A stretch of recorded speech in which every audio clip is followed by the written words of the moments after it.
The FNP90 by Shiny Haxorus. And here it is. This is his labor of love. For the past 5 months or so he's been working on this. Many of you have patiently waited for his release, and he promised that it was worth it. So let's get down to business. Note, if you're using the P90 from his 1000 subs video, you will need to delete it.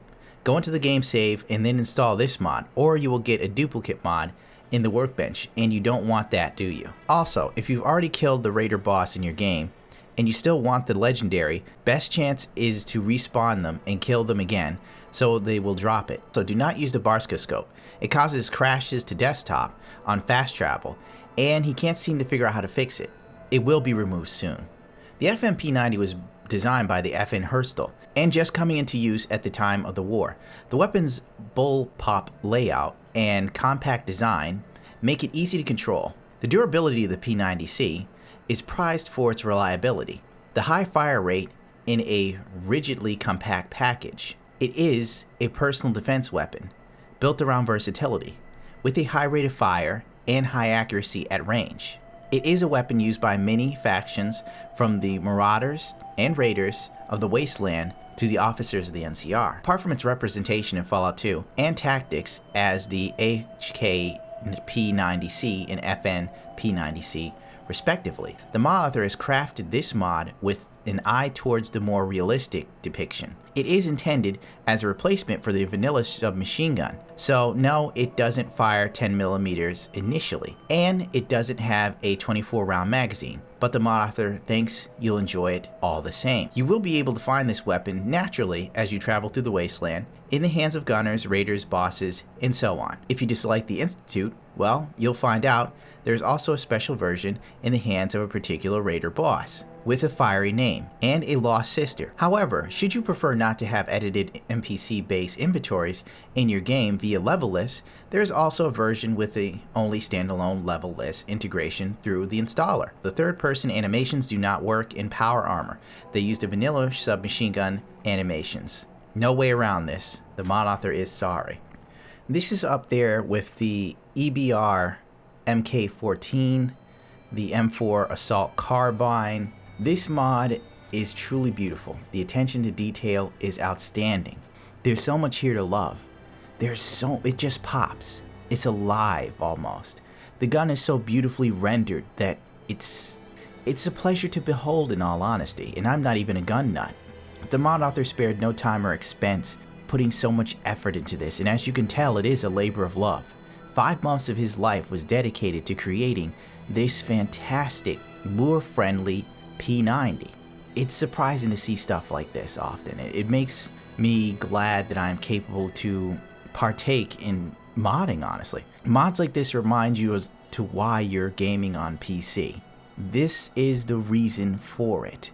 The fact that there are mod authors out there that have enough passion for the game still to create such beautiful pieces of work with so much custom ability. On top of that, you can make the gun your own. Now sure, you might say to me, well, you can't change its color, but who's to say there won't be another mod author that will come out with a texture mod to give you, like, I don't know, jungle print or desert camo. Really, sky is the limit, I'd say. And overall, the base piece is wonderful. Everything here is great. There are a multitude of bodies, barrels to choose from, and the sound, fantastic. The handling of the gun is also sweet too, even on a controller. It's precise, it's powerful, and there are level modifiers. Let's say you want to be OP as shit. You can just simply modify how much damage the gun does. Personally, I left it at the default damage because frankly at 129, there isn't anything in the game that can fuck with me now anyway, so why would I level this thing to be even more dangerous than it already is? If you are a gun collector for Fallout, if your passion is playing the game and putting real-world guns or adding lure-friendly guns and you want only the best, then this is among the best and you would have to download it. This is a must-have for anyone who is a gun enthusiast in Fallout 4. You will not be disappointed with this piece here. Everything about it is phenomenal. It's beautiful. It's great. I have no words. I really don't. This is an awesome mod. The mod author knows that there are so many sanctuary bridge repairs, redos, overhauls, blah blah blah blah blah. Well, there's one thing that I find most of the time. If you scrap all you have, some strange holes in the ground or bridge where you can see through it. Well, this mod fixes that and more.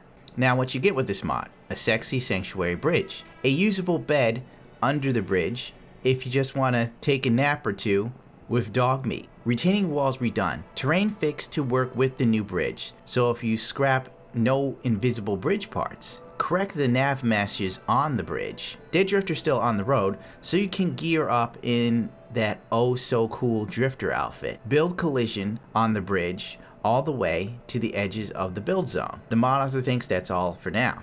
If you have any problems, let him know. This mod is quite interesting, and the mod author is right that there are a couple of sanctuary bridge mods, but this one I like the most, and also it makes the most sense to me. I don't know why they had that shitty little wooden bridge with all these concrete roads and stuff. It made no sense. And now there's a bridge that actually sort of fits sanctuary and the lore of the game, in my opinion. But then again, hell, I could be wrong. This bridge is much bigger, roomier. There is one area where you will find there's this invisible dip that happens when you try and place turrets. I don't know if it was just my game or whatever, but that was the case with me. Don't know about you or if you care. But other than that, it is a great mod. Straightforward. If you're sick of that shitty little wooden bridge, this is the perfect replacement. I've used about 2 or 3 bridge mods that overhaul the Sanctuary Bridge, and personally, I think I like this one the most. I just do. I don't know why. It just works for me. Maybe the wooden bridge is more immersive for other people, but this stone bridge seems to hit home with me for some reason. And on top of that, the mod author did give you a bed under the bridge just in case you want to live as a troll. Then you jump out and you shoot a motherfucker. Oh crap, I forgot I was supposed to be doing these clean. It's so hard not to curse, Smokey, when your mouth is as dirty as a sailor's asshole. Oh, I did it again. So if you're looking for a bridge mod for Sanctuary, and let's say you want to make Sanctuary more beautiful, if you want to overhaul the Sanctuary Bridge mod because you're sick and tired of wood and you want some good old-fashioned steel and concrete, then this is the mod for you. I strongly suggest it for those who want to spruce up Sanctuary to make it more like a fortress. Coastal Cottage Unleashed by GreekRage. The mod author says, "Oh my god, is what I'm hoping you will say when you see what I did to this poor excuse for a settlement." Did the mod author go overboard? He says, hell yes he did. The location of Coastal Cottage is now a resort/settlement with much more. As a bonus, you now have 2 settlements. With this mod, since the mod author made one more next to the ocean where the monorail goes. Yes, the mod author added a monorail. Well, maybe not a city-type monorail, but more of a rusty old mining rig of sorts. But who cares, since it's cool as fuck. The second settlement has a simple workshop and a nice building area to make anything you feel like. In the main settlement, you have various buildings like a gun shop with its own vendor counter and it's assignable, a clothing store with assignable register, a bar with assignable register, a clinic with its own doctor inside that has her own vendor container. She's voiceless but works fine. The hotel with several rooms for bedding, your private office and 2 floors of basement that the mod author will leave for you to explore. Insert evil grin. So, go down there and explore. Something will probably fuck you up. Number 6, a farmhouse. Number 6, a farmhouse that once served as a caretaker's residence while the facility was being built and is ready for some farmers with crops, etc. Your house that is situated next to the monorail and has a view of the ocean while overlooking the road below. In here, you will also find various workbenches and some gifts. The settlement starts with ready resources like food, water, power, etc. The power only needs to be conducted from the conduit on the generator, high right-hand side, to the conductor leading to the roof. There are 2 maintenance rooms on the floors above to help you connect. Personally, the mod author suggests getting power to the roof, and then installing use a mod called Power Everywhere. That is a special pylon. When it connects to a power source, emits power all over the large area. Number 2, the workbench will be floating in front of the store, but this is a vanilla location. It's unavoidable, so use a console to move it or use one of the workbench moving mods. Oh, there is a severe warning for this, okay? Save far away from this location before installing. The mod author suggests Sanctuary. If you don't do this, several automations may not work, so don't start posting bug reports if you screw up. Overall consensus time. This mod only has 128 endorsements, which is kind of crazy because it's pretty good, I think. I mean, is it lore friendly? Not really, but Let's face it, do we really play Fallout truly lore friendly these days? I'm running around with an M4 and a DMR. I mean, come on. But in all seriousness, this mod has a fantastic presentation. I will admit there is a little bit of a bug where the cows are. For some reason, it might be a mod conflict. I use food in the animal trough so the cows stay next to the animal trough. This could lead to the cows all congregating next to it and then bugging out and doing all this sort of crap.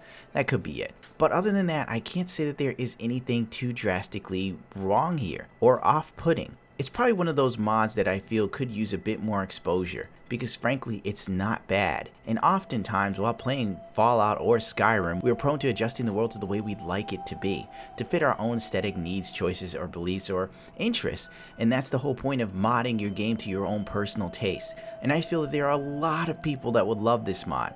Oh wait, there's only supposed to be one cow there. I must have had extra cows. ADD much, Gundam? Back on subject with this mod, it's huge.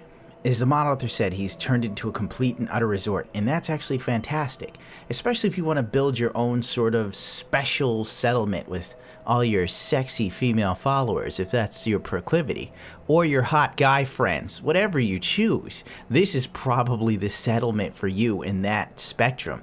I love the hotel. I love the attention to detail. There's even a food tray area with a sneeze guard. The only thing that's missing is food inside of it. There's a room with coffee beans and so on. The downstairs area that you do have to check it out because it's got some sweet stuff in there. And plus the player home that's on the settlement is also very nice. And it's clearly evident that it is your player home because it's the nicest of all the places. It has the best bed.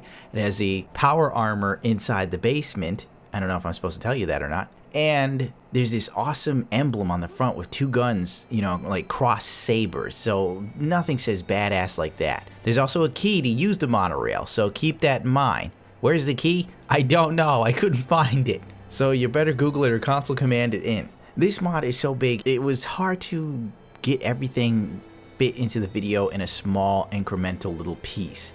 There are many things I've missed that I could have shown you and I probably should have.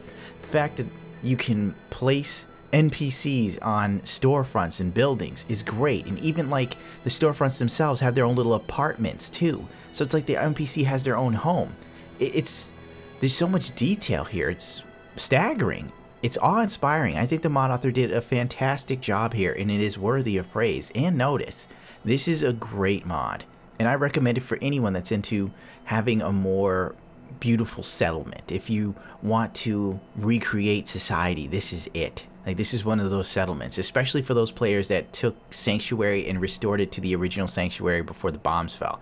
This might be the mod for you for Coastal Cottage. Well, this video's been longer than I thought it would be, and it's probably as good a time as any to end it. I can't actually give more of a fuck than me in anything. So, rate, comment, subscribe if you so choose to. If not, that's fine by me. And I will catch you later. Adios, bichachos.